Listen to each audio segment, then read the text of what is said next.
Hello, student. Welcome back to my YouTube channel, Smart Study Coach.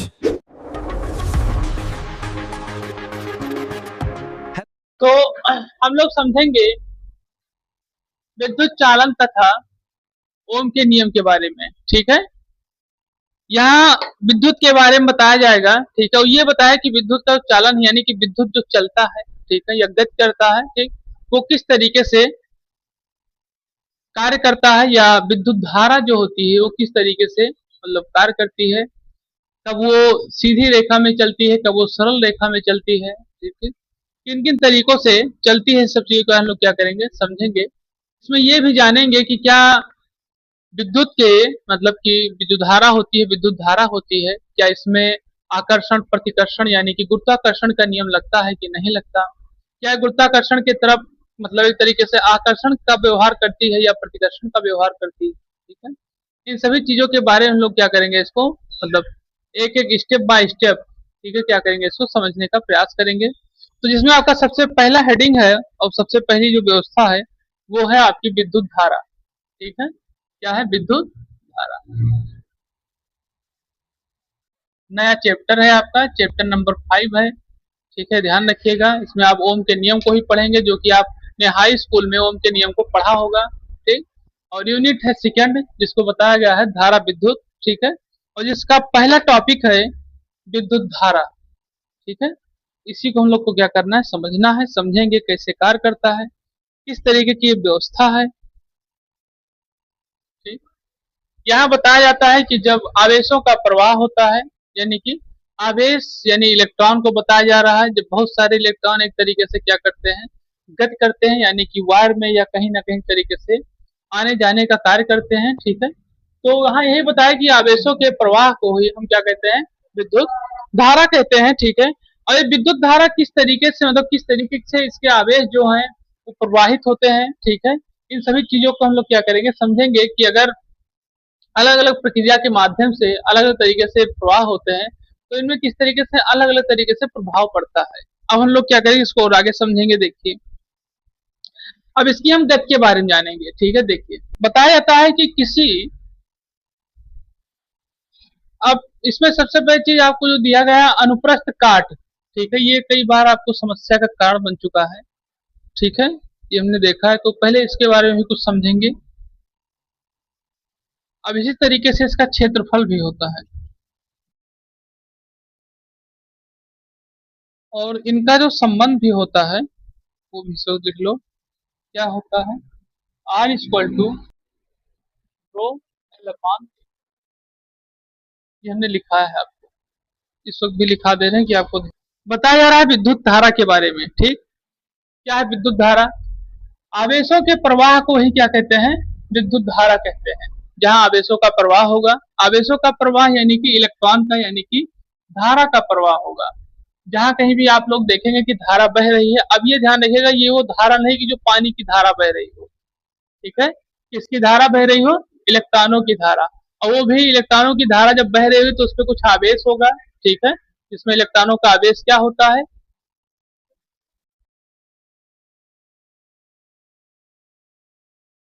ये होता है आपके आवेशों की व्यवस्था। ठीक है, तो इस तरीके से होता है कि आवेशों के प्रवाह को ही क्या कहते हैं, विद्युत धारा कहते हैं। अब कुछ चीजें और समझेंगे कि ये धारा बहती कहाँ पर है, कैसे इसको समझना है। तो होता है कि किसी चालक के किसी अनुप्रस्थ काट, अभी अनुप्रस्थ काट क्या होता है, अनुप्रस्थ काट बताया जाता है वह क्षेत्रफल है। ठीक है, अब अनुप्रस्थ काट का क्षेत्रफल क्या होता है, क्षेत्रफल होता है वह मोटाई है। ठीक है, मोटाई तो आप लोग जानते हैं, कोई चीज मोटाई में कि उसको भी लिख दे तो जानते होंगे ना। बताया था वह मोटाई है जो तार के अंदर से होकर गुजरने वाले इलेक्ट्रॉन की जगह को क्या करते हैं, प्रदान करते हैं। मतलब एक तरीके से ऐसी व्यवस्था है, जैसे हमने देखा होगा जो तार की मोटाई होती है तो ऊपर एक प्लास्टिक का बैंड लगा रहता है, अंदर कॉपर के वायर रहते हैं, तो उसी की जगह को बता रहा है कि अंदर से होकर यानी उस वायर से होकर गुजरने वाली जगह को जो क्या करता है, प्रदान करते हैं। उन्हीं को एक तरीके से क्षेत्रफल कहते हैं। आपको पता भी होगा जो तार आते हैं वो में आते हैं, आते ही सामने गए तार लाए तो हमने उससे क्या कहे कि हमें 4 mm 8 mm 10 mm की तार दीजिए, तो कोई कहता ना कि हमें 10 सेंटीमीटर का तार दे दीजिए। ये कहते हैं मीटर का तार दे दीजिए, मीटर का तार दे दीजिए, मतलब 1 मीटर, 2 मीटर, 4 मीटर चौड़ाई के हिसाब से, लेकिन जो उसकी जो मोटाई है किसकी तार की, वो किसमें आती है, एमएम में, ध्यान रखिएगा। तो वही यहाँ दिया गया है कि क्षेत्रफल क्या होता है अनुप्रस्थ काट के तार के लिए, मतलब इलेक्ट्रॉनों के लिए यही होता है, वह मोटाई है जो तार के अंदर क्या अंदर से होकर गुजरने वाले इलेक्ट्रॉनों को क्या करता है, जगह प्रदान करता है। ठीक, अब देखेंगे अनुप्रस्थ काट के बारे में क्या था। यह वह क्षेत्रफल है, कौन सा क्षेत्रफल, जो इलेक्ट्रॉन को जाने की क्या दे, जगह देता है। यह वह क्षेत्रफल है जो चालक को लंबाई के लंबवत, ठीक है, जो चालक हो, ठीक है, उसके लंबाई के लंबवत काटने पर, कौन से कितने लंबवत, 90 डिग्री पर काटने पर हमें क्या होता है, दिखाई देता है। क्या दिखाई देता है, अनुप्रस्थ काट दिखाई देता है। अनुप्रस्थ काट क्षेत्रफल और प्रतिरोध में कुछ संबंध होता है, क्या होता है, R equal to rho L upon A, ठीक है, ये चीजें इसमें क्या की गई है, बताई गई है। अब आगे समझेंगे। तो बताता है कि किसी अनुप्रस्थ काट से कुल आवेश प्रवाह की दर, ठीक है, जब अनुप्रस्थ काट के क्षेत्रफल में आवेश को क्या किया जाता है, प्रवाह किया जाता है, तो उसकी जो दर है, दर मतलब क्या, प्रति सेकंड से, 1 सेकंड के अंदर कितनी आवेश या कितनी धारा, ठीक है, प्रवाहित हो रही, किसके अंदर, तार के अंदर। ठीक, प्रवाहित आवेशों की आवेशों की मात्रा विद्युत धारा की क्या होती है, माप होती है। यानी कि जितनी धारा उसमें प्रवाहित की जाएगी, जैसे आप लोग देखेंगे कि घर में आपके सबके मीटर लगा रहता है, तो कैसे नापता है कि आपके घर में कितना बिजली चला है, ठीक है, कैसे कैसे क्या व्यवस्था हुई है, ठीक, कितनी सप्लाई है। तो यहाँ इसी चीजें को इसको देखिए कि वो हर दर जो है प्रति सेकंड वो क्या कर रहा है, उसको माप रहा है, प्रति सेकंड माप रहा है। ठीक, तो प्रति सेकंड से प्रवाहित आवेशों की मात्रा क्या कहलाती है, विद्युत धारा की माप होती है। और इसको व्यक्त किससे किया जाता है, धारा को आई से व्यक्त किया जाता है, ध्यान रखिएगा। इसको स्मॉल आई से भी और कैपिटल आई से भी क्या किया जाता है, प्रदर्शित किया जाता है। ये बताया जा रहा है आपके विद्युत धारा के बाद में अनुप्रस्थ काट, अनुप्रस्थ काट के बाद में आपको क्षेत्रफल के बारे में। अब इसमें जो आपको न समझ में आए उसको आप बताइए, समझा दें, और इसको उतार कर लीजिए, नोट कर लीजिए, और जो का समझ में ना उसको बताओ फिर।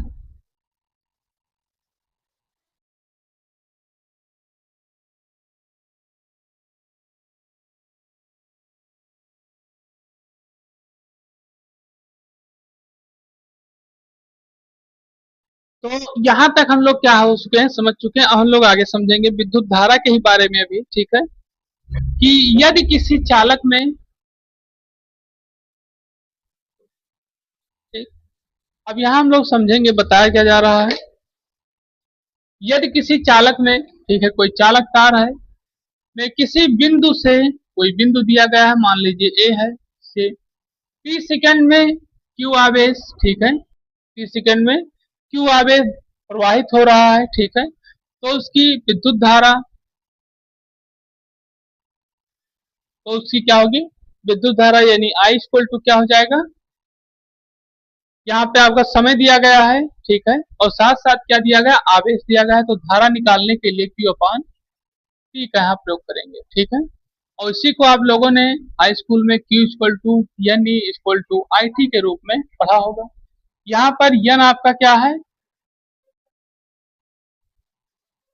हाँ, संख्या है एक तरीके से इलेक्ट्रॉनों की, और ये आपके इलेक्ट्रॉन के आवेश, ये है आपका आई से धारा, और ये है आपका, चलिए नोट कर लीजिए इसको।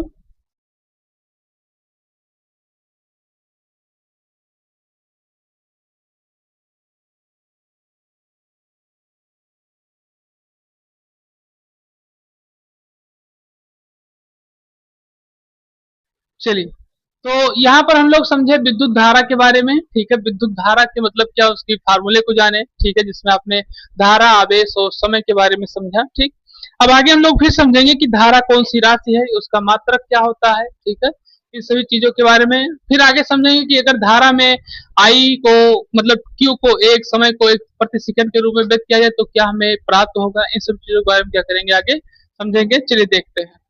तो इसमें लिखिए कि विद्युत धारा,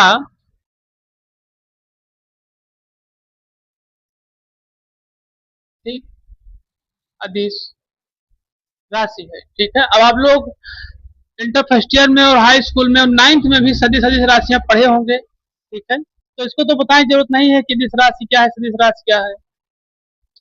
फिर इसका एसआई मात्रक,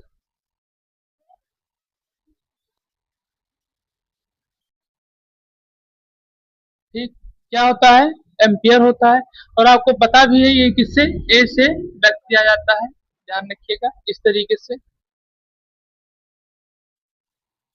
ठीक। और इसका जो दूसरा मात्रक होता है, क्योंकि हमें पता है I equal to Q upon T होता है, तो इसका दूसरा जो मात्रक होगा वो होगा कूलाम प्रति सेकंड।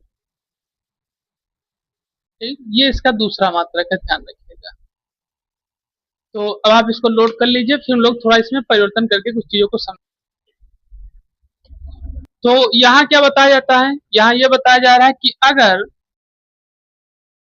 एम्पियर यानी कि धारा को आवेश के प्रति व्यक्त करने पर, और आवेश यानी कि 1 कूलाम हो जाए और साथ साथ समय भी 1 सेकंड हो जाए, उस वक्त आपका जो एम्पियर होगा वो 1, ठीक है, किसके, कूलाम अपान एम्पियर के बराबर होगा। ये यही हम व्यक्त कर रहा है, क्या कर रहा है कि अगर 1 एम्पियर वह धारा है जो चालक के परिच्छेद में 1 कूलाम और 1 सेकंड आवेश धारा क्या होते प्रवाहित होने से उत्पन्न होता है। यानी 1 एम्पियर कौन सी धारा है, वह धारा है जो 1 कूलाम आवेश हो और 1 सेकंड हो, उतने समय में जितना धारा वो क्या कर सके, आवेश को प्रवाहित कर दे, या आवेश को प्रवाह को क्या कर सके, आवेश प्रवाहित होने पर क्या होती है, उत्पन्न होती हो, क्या उत्पन्न होती है, धारा। ठीक है, वही क्या होती है, 1 एम्पियर धारा होती है, ध्यान रखिएगा इसको।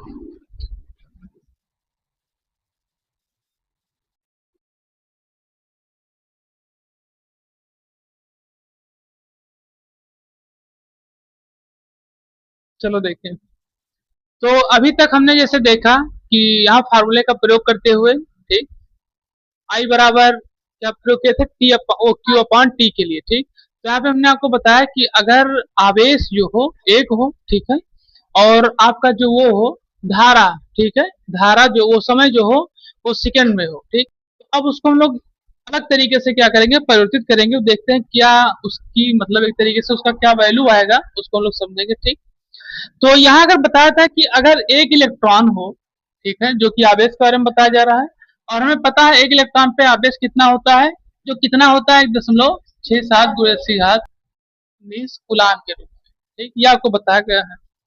अब यहाँ बताया है कि 1 कूलाम आवेश इस तरीके मतलब इलेक्ट्रॉन पे ये होता है, ठीक है, 1 इलेक्ट्रॉन पे ये आवेश होता है। ठीक, अब अगर हम इसी तरीके से समझें कि 1 कूलाम आवेश कितना होता है, 1 कूलाम आवेश कितना होता है, ठीक, 1 कूलाम आवेश कितना होता है, तो वो हाँ वो होता है 6.18 इलेक्ट्रॉन हो जाएगा। ये 1 इलेक्ट्रॉन का आवेश है और ये 1 कूलाम का आवेश है, ध्यान रखिएगा। यानी कि 1 इलेक्ट्रॉन पे ये इलेक्ट्रॉन ये दिया गया आपको, ठीक, और ये इलेक्ट्रॉन ये है, ध्यान रखिए, इसकी वैल्यू ये है और ये किसकी वैल्यू है, 1 कूलाम आवेश की, इसको ध्यान रखिएगा। ठीक, बस, और यही चीज बता रहा था आपको 1 एम्पियर। ठीक है, आप इसको नोट कर लीजिए।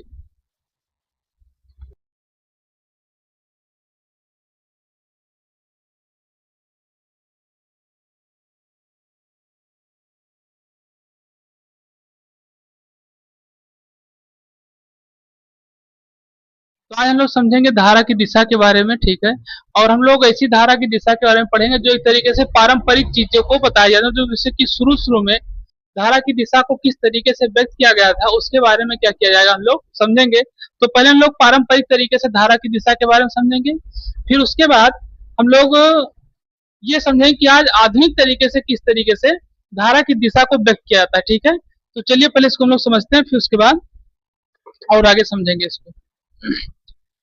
ये हो गया। अब इसी तरीके से हम लोग फिर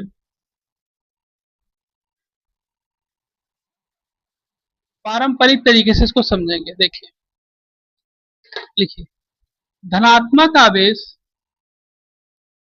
तो पहले आप इसको नोट कर लीजिए, फिर इसको हम लोग क्या करेंगे, समझेंगे कि किस किस तरीके से कार्य करता है।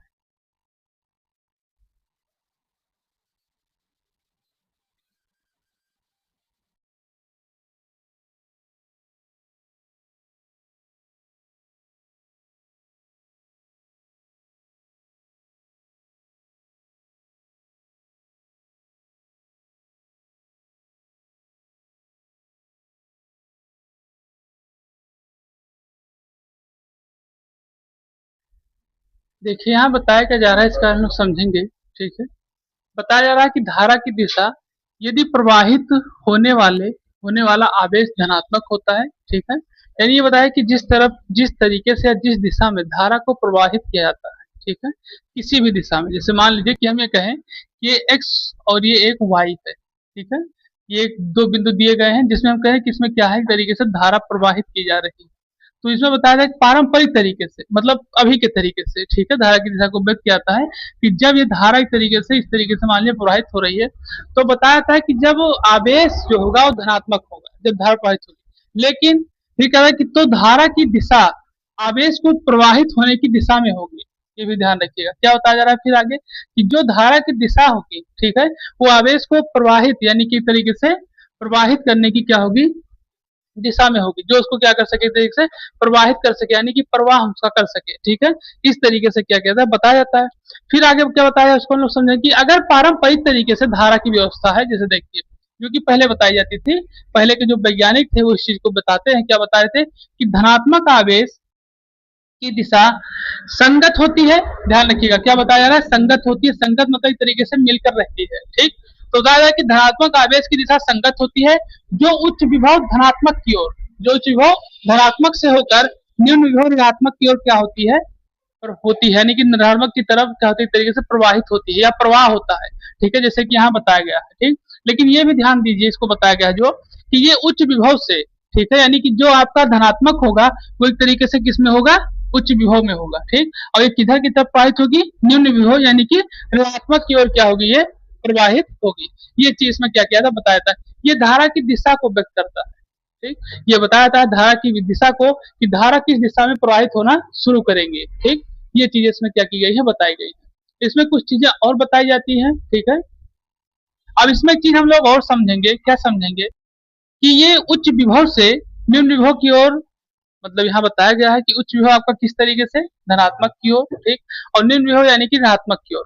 तो इससे हमें पता चलता है, क्या पता चलता है, ये आपकी पारंपरिक व्यवस्था थी, लेकिन इसी व्यवस्था को आज आधुनिकीकरण करके कुछ चीजों को परिवर्तन करके देखा गया। क्या देखा गया कि आखिर ये धनात्मक से ऋणात्मक की ओर जाती क्यों है, ठीक। तो आप ये समझिए, हमने आपको बताया है कि जब किसी चीज का प्रतिकर्षण होता है, ठीक, क्या होता है, प्रतिकर्षण होता है, तो प्रतिकर्षण में धारा चाहे हो या चाहे आपका ध्रुव हो, ध्रुवीय हो, या फिर चाहे आपका चुंबकीय क्षेत्र हो, ठीक है, चाहे जो भी हो, ठीक, ये एक तरीके से अपने हमेशा अपोजिट को क्या करेगा, अपने तरफ अट्रैक्ट करेगा। जैसे जैसे आपका चाहे ध्रुवीय हो, चाहे धारा हो, चाहे चुंबकीय, चुंबकीय देख लीजिए, तो जैसे आपका जो साउथ पोल है, साउथ पोल को क्या करेगा, रिपल्सन करेगा, मतलब कि क्या करेगा, प्रतिकर्षण करेगा उनका, ठीक। अब यहाँ यह चीज समझिए कि बताया जा रहा कि उसको उच्च विभव इसलिए क्योंकि ये धनात्मक की तरीके से कार्य करता है, ठीक, और ये ऋणात्मक, तो इसमें जो धनात्मक मतलब कि पॉजिटिव चार्ज, ठीक है, और ऋणात्मक मतलब क्या, निगेटिव चार्ज।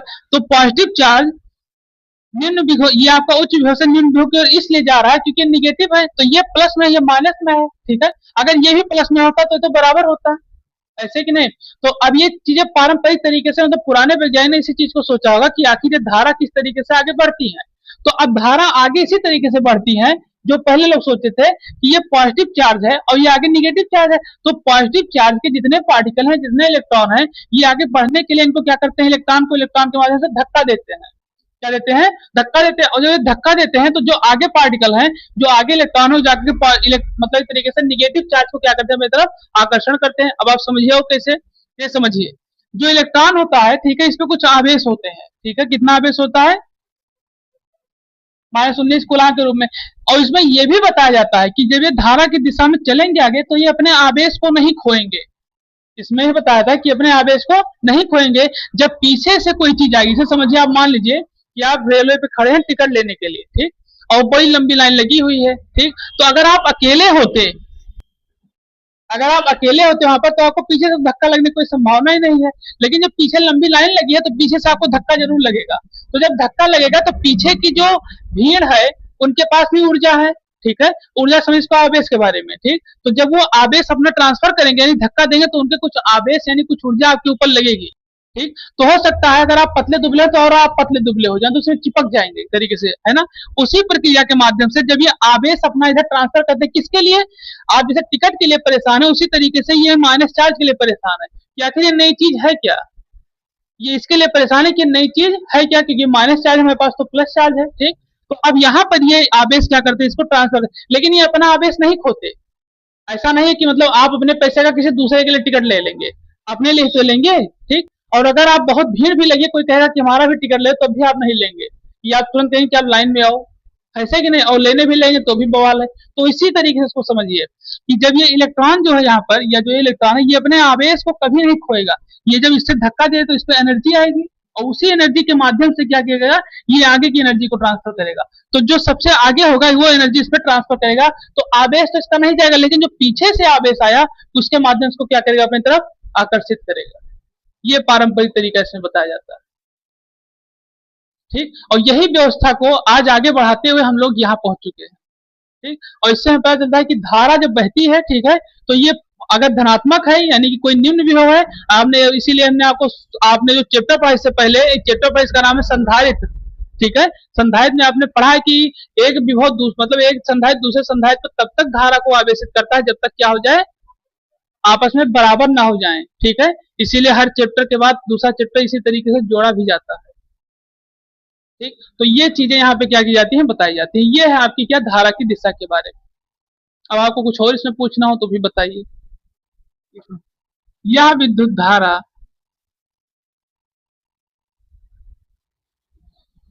चलिए नोट कर लीजिए इसको, फिर हम लोग आगे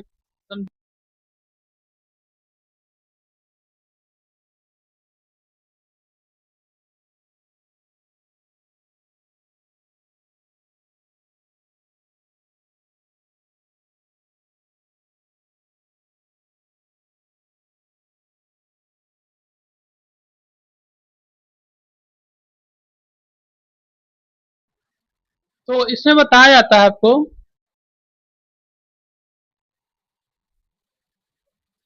क्या बताया जा रहा है कि वह विद्युत धारा जिसका परिमाण और दिशा क्या होती है, समय के साथ नहीं बदलती, अस्थायी धारा कहलाती है, ठीक है। यानी यही बताया कि जो उनका परिमाण है, परिमाण मतलब एक तरीके से जो उनका रिजल्ट है, रिजल्ट यानी कि जितने वोल्ट पे प्रवाहित हो रही हैं उतने ही वोल्ट पर क्या हो रहा है, उनका प्रवाह होता जा रहा है, कोई उसमें परिवर्तन नहीं हो रहा है, कि इसके भी साथ समय के साथ भी, समय के साथ कोई परिवर्तन नहीं हो रहा, उनकी दिशा भी जो है एक तरीके से क्या है, वो भी नहीं बदलती, ठीक है। इसको अगर मैं एक उदाहरण के माध्यम से समझे अस्थायी धारा को, ठीक है, तो इसको ऐसे बताया सकता है कि जैसे आप मान के चलिए कि घरों में अगर 220 वोल्ट की धारा प्रवाहित हो रही है, ठीक है, लेकिन कोई ऐसा समय आया, कोई ऐसी सिचुएशन आई कि जिसमें क्या होता है कि कोई हैवी चीज उस पर लगा दिया, मतलब लोड दे दिया गया ज्यादा, ठीक।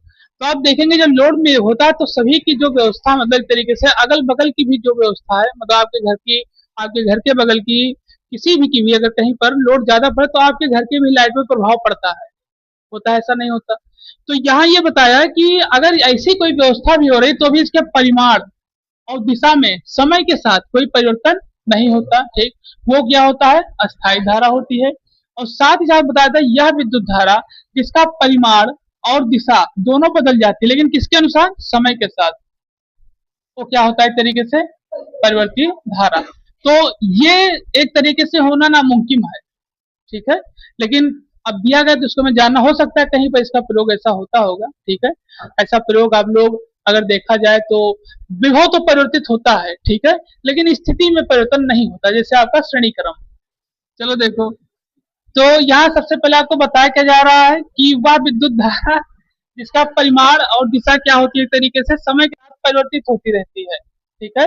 तो समय के साथ परिवर्तित हो रही है, इसका मतलब यह है कि धारा तो वही आ रही है, मतलब विभव जो है आपका 220 वोल्ट का ही आ रहा है, ठीक है, लेकिन उसमें समय के साथ परिवर्तन क्या है, जैसे अगर कोई लोड पड़ रहा है या कुछ भी पड़ रहा है, ठीक है, तो उसमें आपके परिमाण में हमें दिखाई देता है इसका रिजल्टेंट फोर्स है, रिजल्ट जो है इसका, ठीक है, वो एक तरीके से क्या हो रहा है, दिक्कत है, लेकिन उसकी दिशा में कोई परिवर्तन नहीं हो रहा है, क्योंकि जिधर उसको बहना जा रहा है उधर उधर जा रही है, लेकिन उसका क्या होता है तरीके से। तो अब अगर परिणाम में भी हमें परिवर्तन दिख रहा है तो कहीं ना कहीं समय के साथ तो परिवर्तित हो ही रहा है, तो इस तरीके से क्या कह सकते हैं, वो परिवर्तित विद्युत धारा है।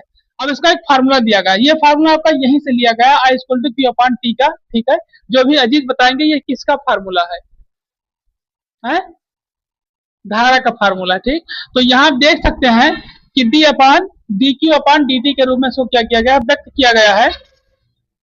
और इसमें बताया गया जो आपका डी लगा हुआ है बताता है कि एक तरीके से क्या है, सूक्ष्म तरीके से कार्य करता है, ठीक, ये क्या करता है, सूक्ष्म तरीके से कार्य कर रहा है, क्योंकि ये परिवर्तित है। तो परिवर्तन जब इसमें हो रहा है तो इसमें जो सूत्र यानी कि छोटे छोटे परिवर्तन को देखते हुए इसको क्या किया गया है, लिखा गया है। और जो जिस जिस तरीके से परिवर्तित होगा उस तरीके से वो क्या किया जाएगा, व्यक्त किया जाएगा।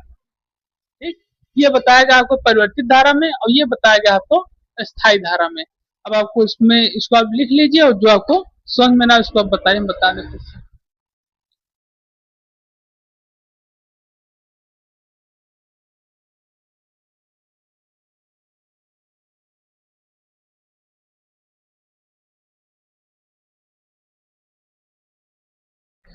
तो धारा घनत्व के बारे में हम लोग जानेंगे कि धारा घनत्व होता क्या है। ठीक है, धारा घनत्व एक ऐसी व्यवस्था होती है, धारा घनत्व एक ऐसी व्यवस्था होती है, ठीक है, जिसमें हम लोगों ने सबसे पहले जाना था अनुप्रस्थ क्षेत्रफल के बारे में, अनुप्रस्थ काट का क्षेत्रफल। ठीक, फिर हमने अनुप्रस्थ काट के क्षेत्रफल जो था उसके बारे में समझे थे। ठीक, तो क्षेत्रफल में ये बताया गया था कि जो आपके तार होते हैं या जो उनकी मोटाई होती है, उनके अंदर जो इलेक्ट्रॉन के प्रवेश की व्यवस्था होती है या इलेक्ट्रॉन के गुजरने की जो व्यवस्था होती है। ठीक, तो घनत्व जो है, डेंसिटी है, एक तरीके से तार पर ही कहीं ना कहीं क्या करती है, कार्य करती है। ठीक, तो इसी के बारे में हम लोग क्या समझेंगे कि धारा घनत्व तो होता क्या है, कैसे कार्य करता है। ठीक है, इसका फार्मूला कैसे होता है, किस तरीके से ये मोटाई के अनुसार यानी कि तार के एमएम के अनुसार ये कार्य करता है। ठीक, तो हम लोग इसको क्या करेंगे, समझेंगे। तो लिखिए इसमें कि किसी चालक के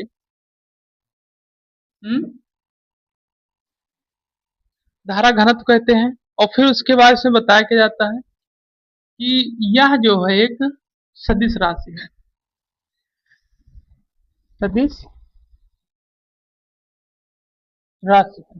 ठीक, क्या है, एक सदिश राशि है। फिर उसके बाद बताया था कि यह जो है इसको जे से प्रदर्शित करते हैं। ठीक है,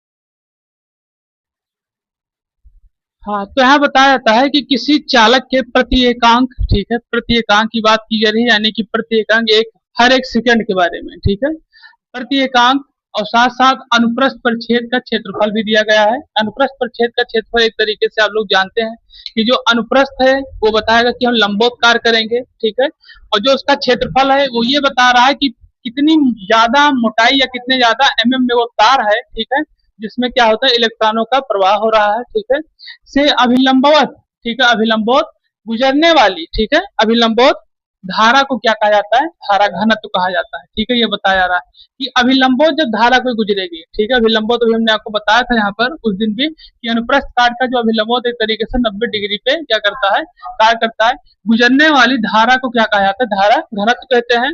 और धारा घनत्व जो एक तरीके से क्या है, सदिश राशि होती है और इसको कैपिटल जे से व्यक्त किया जाता है। ये चीज में क्या की गई है, बताई गई। ठीक, अब इसके बाद हम लोग क्या करेंगे, इसके फार्मूले के बारे में जानेंगे कि सब फार्मूला कैसे कार्य करता है। ठीक है, और कुछ चीजों को इसमें क्या करेंगे, समझेंगे और फिर उसके बाद इस पे कुछ क्वेश्चन लगाएंगे। ठीक है, चलिए समझते हैं इसको।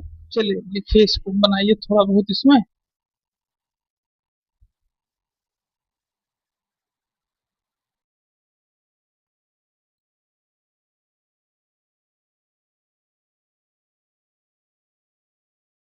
चलिए नोट करिए इसको, तो फिर हम लोग इसको समझते हैं।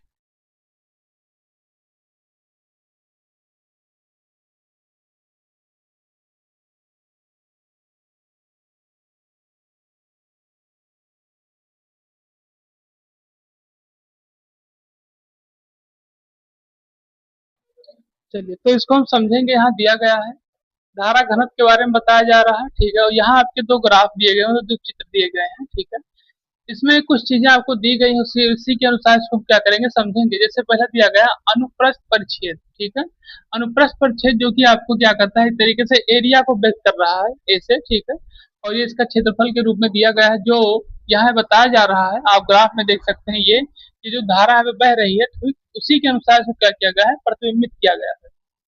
इसमें धारा कौन सी बह रही है, आई धारा प्रवाहित हो रही है। और इसके फार्मूले के अनुसार जो कि आपको धारा घनत्व बराबर होगा आपका क्या, धारा अपान क्षेत्रफल, या फिर J इक्वल टू आई अपान ए हो जाएगा। ठीक, और ये कौन सा क्षेत्र है भी ध्यान रखिएगा, परिच्छेद है, अनुप्रस्थ परिच्छेद इसको बताया जाता है। और फिर बताया था कि अगर ये कोण के लंबवत है, थीटा कोण के लंबवत है, जिसे दिया गया है आपको, ठीक है। तो यहाँ आप देख सकते हैं तरीके से ये लंबवत ही कार्य कर रहा है यहाँ पर, ठीक है। जो यहाँ से झुकाव है इसका, क्योंकि पहले ये इस आकार में था, ठीक, और फिर ये हल्का सा झुक गया, ठीक। तो झुकने के कारण से एक तरीके से लंबवत पे कार्य करने लगा। क्या बताया है, तभी आपका क्या बनकर तैयार होगा, a cos थीटा। और धारा घनत्व के अनुसार जहां आपका a था, ठीक है, वो एक तरीके से किस प्रकार करने लेगा, a cos थीटा के रूप में, और I equal to a cos theta हो जाएगा। यहाँ आप देख सकते हैं ये cos थीटा यहाँ से गायब हो गया, ठीक, क्योंकि I equal to j into a के रूप में आ गया, इसलिए यहाँ से क्या होगा, थीटा गायब हो गया। तो ये चीजें इसमें व्यक्त की गई हैं। अब इसके बाद इसके मात्रक और इसकी जो डायमेंशनल फार्मूला, विमीय सूत्र, उसके बारे में क्या करेंगे, समझिए, ठीक। अब इस ग्राफ में कुछ आप लिख लीजिए, 2 लाइन जो आपको याद रहे, लिखिए इसमें। क्षेत्रफल वेक्टर a इक्वल टू, जो वेक्टर के रूप में आप देख ही सकते हैं, दिया भी गया है। क्षेत्रफल वेक्टर a हमेशा सतह के लंबवत रहता है, क्षेत्रफल हो गया आपका, ठीक है। अब उसका लिखो कोण के बारे में, जो थीटा कोण बना हुआ है, इसमें लिखो कि धारा की दिशा, धारा की दिशा, धारा की दिशा और क्षेत्रफल, क्षेत्रफल सदिश के बीच, सदिश, सदिश के बीच का कोण है। यानी कि ये जो धारा की दिशा है और जो वेक्टर, उसी के बीच का क्या है, कोण, ठीक है। फिर आगे लिखिए a cos थीटा के बारे में, जो ऊपर बना, लिखिए a cos थीटा में धारा घनत्व की गणना करने पर क्षेत्रफल के उस घटक का प्रयोग करते हैं जो धारा के लंबवत है। तो धारा के लंबवत आपका क्या है, a cos थीटा के रूप में आपको बताया गया, ठीक। तो ये चीजें हो गई, यही चीज हम आपको इसमें बता रहे थे, तो इसलिए हम कहे कि लिखा दें, आपको समझ में ये आ जाएगा। लिखिए धारा घनत्व का मात्रक, ठीक, मात्रक किसका, एम्पियर मीटर स्क्वायर है, विमीय सूत्र L इनवर्स A है, ठीक है। चलिए नोट कर लीजिए इसको।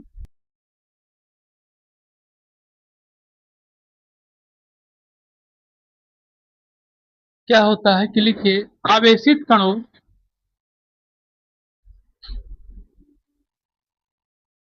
चलिए देखिए, तो विद्युत चालन के बारे में बताया था, होता क्या है, क्या कार्य करता है, कैसे, ठीक है, इसको लोग समझेंगे। देखिए बताया था कि आवेशित कणों, ठीक है, आवेशित कणों के बारे में बात किया जा रहा है, यानी कि ऐसे आप समझिए कि ये बात कर रहा है सीधे इलेक्ट्रॉन।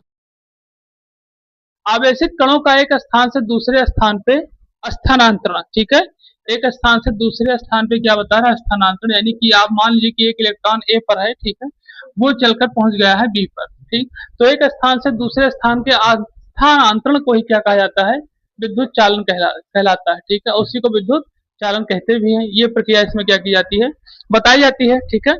अब इसको अगर देखा जाए एक तरीके से, तो जब कोई गतिमान आवेश होता है, यानी कि जब कोई इलेक्ट्रॉन एक तरीके से आवेशित होता है, तो आप समझिए कि गति करता है, ठीक।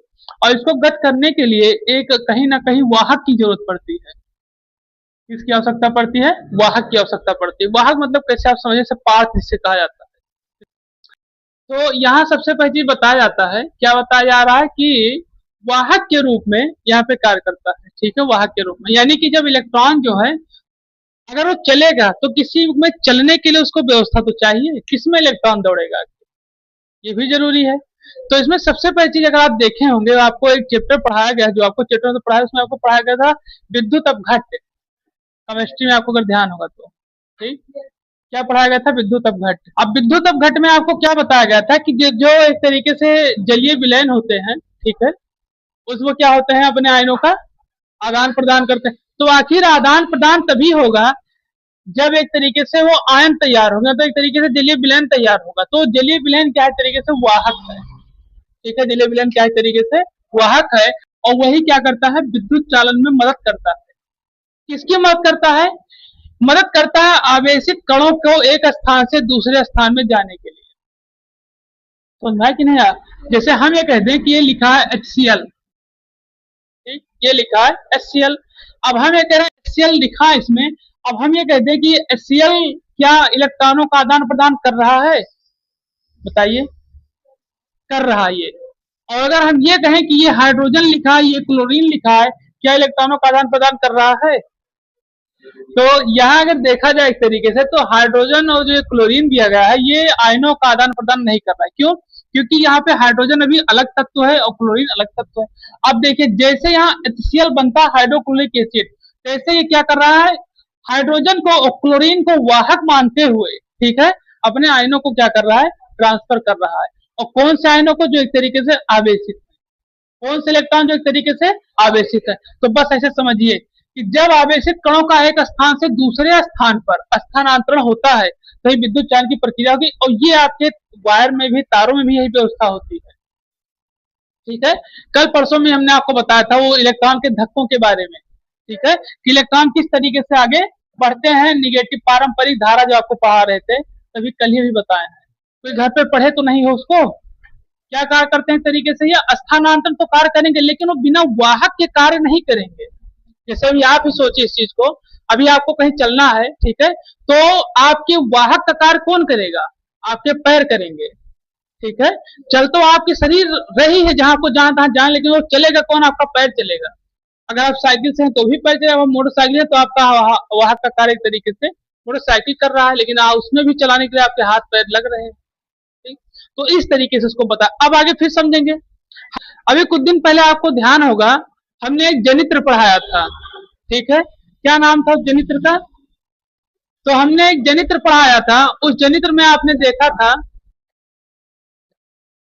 उस जनित्र में हमने आपको जब पढ़ाया था वनडे क्लास जनित्र में, तो हमने आपको बताया गया था कि उसमें इतनी भारी मात्रा में वोल्ट निकलता है, यानी कि 10 की घात 6 से 10 की घात 7 के बीच में इतना उच्च विभव निकलता है, जिसके कारण से जो बगल का वायुमंडल होता है, यानी कि एटीएम एटमॉस्फेरिक प्रेशर जो होता है, या एटीएम जो पार्टिकल होते हैं, वो भी धीरे धीरे क्या होने लगते हैं, आयनित होने लगते हैं, आवेशित होने लगते हैं। ठीक है, इतनी भारी मात्रा में ऊर्जा को क्या करता है, उच्च विभव के साथ वो निकालता है। तो सबसे पहली चीज में यही बताया जा रहा है, क्या बताया जा रहा है, कि स्थानांतरण की प्रक्रिया के लिए स्थानांतरण में किसी न किसी वाहक की क्या होती है, आवश्यकता पड़ती है। यही आपका विद्युत चालन पर क्या होता है, कार्य होता है।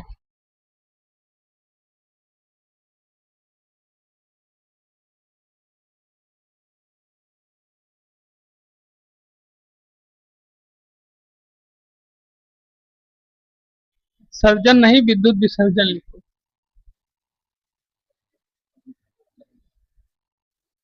देखिए, इसको एक बार हम समझेंगे, जो कि हमने बताया उसी तरीके से कार्य भी करता है।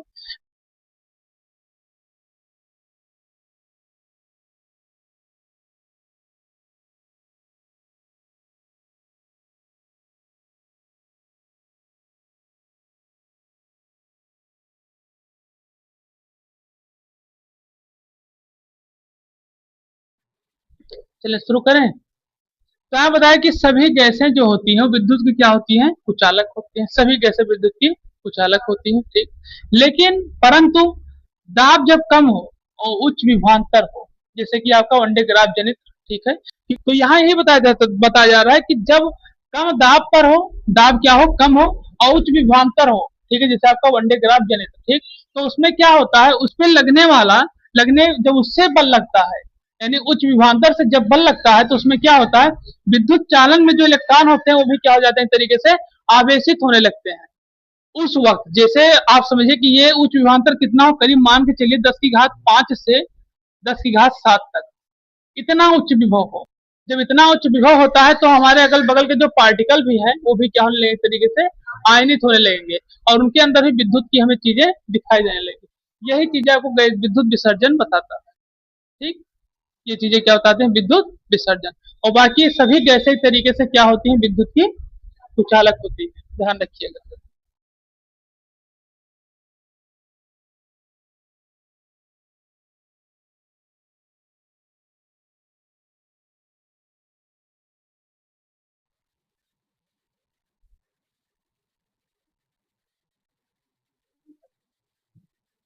हैं? क्या कह रहे हो तुम?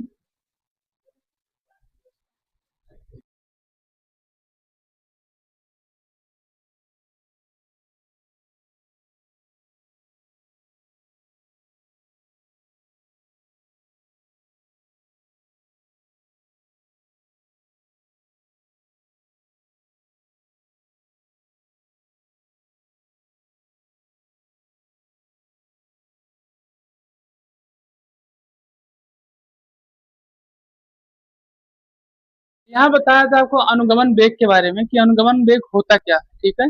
जो इलेक्ट्रॉन के अपवाह होते हैं, ठीक है, उन्हीं के बारे में बताया जा रहा है, क्योंकि इसे एक तरीके से अपवाह वेग भी कहते हैं। ये भी ध्यान रखिएगा, इसको अपवाह वेग भी कहते हैं, उसको अनुगमन वेग भी कहते हैं। और ये इलेक्ट्रॉन के अपवाह के बारे में बताता है। क्या कह रहा है कि बताया जाता है कि चालक के सिरों पर बैटरी लगाने पर, ठीक है, जो है कि चालक बनाया गया है आपको, मतलब एक परिपथ बनाया गया है, ठीक है। और बताया गया था कि इसमें बैटरी का प्रयोग किया गया है, ठीक। तो चालक के सिरों पर बैटरी लगाने पर मुक्त इलेक्ट्रॉन, हमने कल आपको मुक्त इलेक्ट्रॉन के बारे में बताया था कि मुक्त इलेक्ट्रॉन कैसे कार्य करते हैं, ठीक है। नाभिक में चक्रण तो करते हैं, ठीक है, लेकिन जब उन्हें ऐसी लगती है कि हमारी आवश्यकता यहाँ पर एक तरीके से परिपूर्ण हो चुकी है, तो वो एक तरीके से दूसरे पदार्थ में जाने का क्या करते हैं, प्रयास करते हैं, जिन्हें एक तरीके से जंपिंग इलेक्ट्रॉन के रूप में आपको बताया जाता है, ठीक।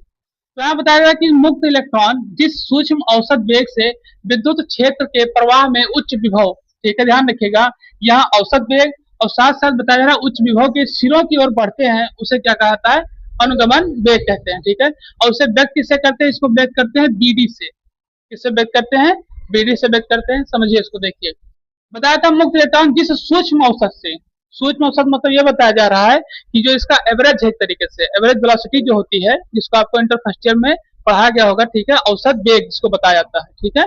तो सूक्ष्म औसत वेग से विद्युत क्षेत्र के प्रवाह में, विद्युत क्षेत्र की जो प्रवाह हो रहा है, यानी कि जो विद्युत यहाँ पे क्या हो रहा है, बैटरी के माध्यम से इसमें फैल रहा है, ठीक है, एक तरीके से विद्युत क्षेत्र के प्रवाह में उच्च विभव वाले सिरों की ओर बढ़ते हैं।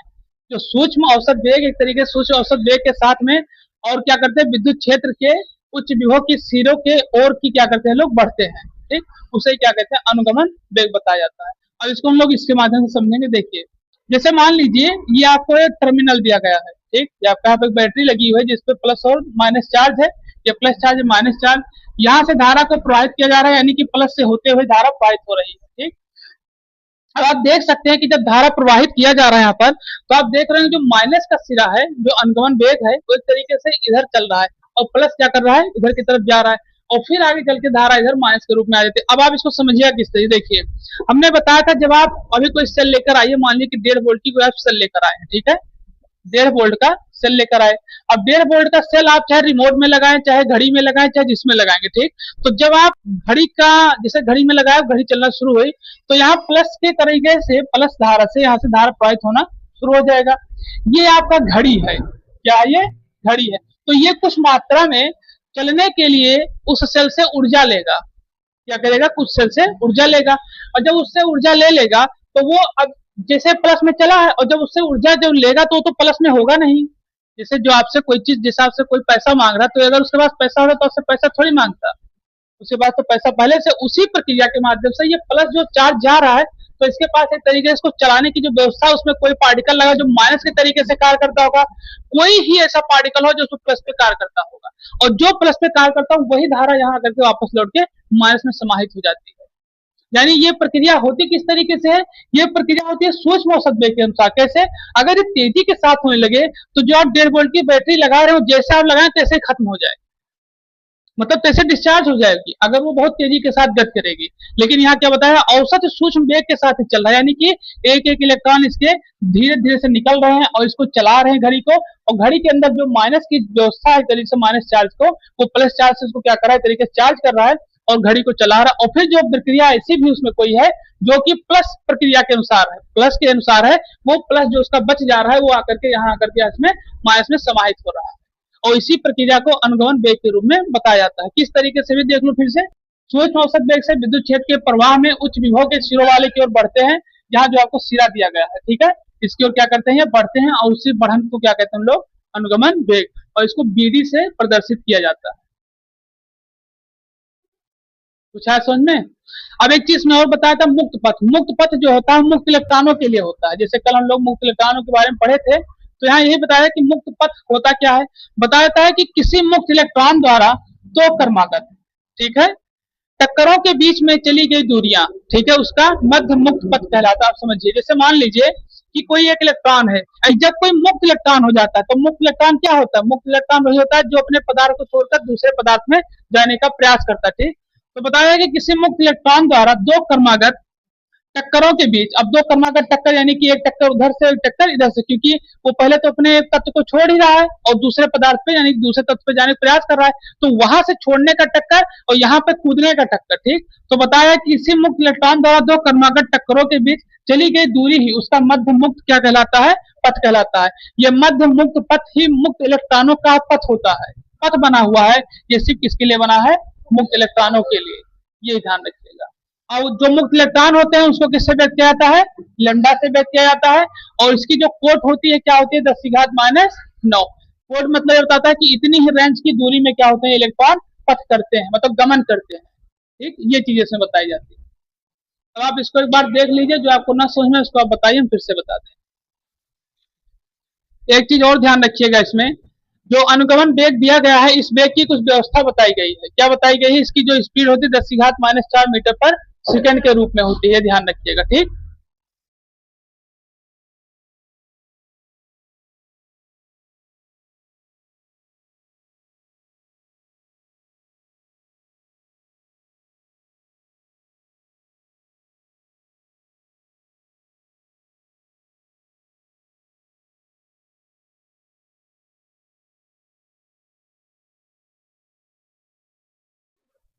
चलिए हम लोग इसको समझेंगे, नोट हो गया।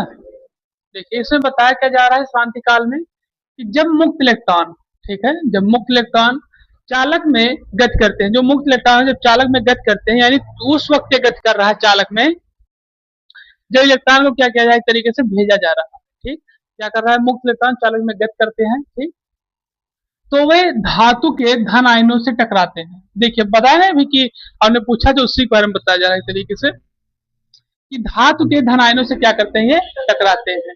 अब धन आयनों से जब टकराएंगे, ठीक है, अगर एक चीज ध्यान रखिएगा, अगर वो निगेटिव चार्ज धन आयन पर तो टकराएंगे और पॉजिटिव है तो एक तरीके से एक नया प्रोडक्ट बना देंगे, जैसे आपका NaCl है। और अगर वो धनायन है, धनायन से टकरा रहे हैं तो हमेशा टकराते ही रहेंगे। ठीक, तो यहाँ बताया जाता है कि वह धातुओं के धनायनों से टकराते हैं। फिर आगे क्या बताया जाता है, किन्हीं दो क्रमागत टक्करों के बाद, जैसे एक बार टकराए, दो बार टकराए और ये प्रक्रिया अगर लगातार बढ़ रही है, तो एक क्रमागत टक्कर अगर हो रहा है तो उनके बीच लगने वाला जो औसत समय है, मतलब एक बार में जितनी बार में, मतलब एक बार में जो टक्कर लगता है और उनका जो औसत समय है, उसी समय अंतराल को क्या कहा जाता है, श्रांति काल। और एक टक्कर में जितना समय लगता है वो है 10⁻⁴ सेकंड, और इसको टो से प्रदर्शित किया जाता है। ठीक, यही है आपका श्रांति काल। इसमें कुछ पूछना हो तो बताओ फिर।